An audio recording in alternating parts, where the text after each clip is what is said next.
વિધાનસભાની ચૂંટણી પહેલા ખંભાળિયામાં ભાજપનું સંમેલન મળ્યું। ગુજરાત રાજ્યની જુદા જુદા 9 વિધાનસભા મત વિસ્તારોની ખાલી થયેલી બેઠકો પર યોજાનાર પેટા ચૂંટણી સંદર્ભે ભાજપના કાર્યકરોમાં ઉત્સાહનો માહોલ સર્જાય અને ચૂંટણીમાં પક્ષના કાર્યકરો વધુ સક્રિય રહે તે હેતુથી ખંભાળિયામાં પણ ભાજપ દ્વારા એક વિશેષ કાર્યકર્તા સંમેલન ભગવતી હોલ ખાતે યોજાયું હતું।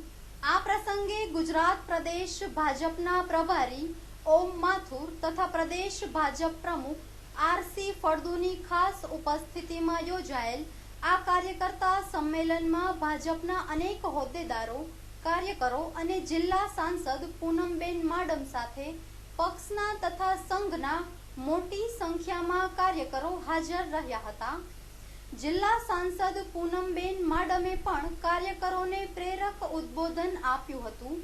આ પ્રસંગે પ્રદેશ મહામંત્રી ભીખુભાઈ દલસાણિયા, વિજયભાઈ રૂપાણી, મુળુભાઈ બેરા, મેઘજીભાઈ કણજારિયા સહિતના કાર્યકરો સાથે મોટી સંખ્યામાં બહેનો, મહિલા આગેવાનો પણ ખાસ જોડાયા હતા।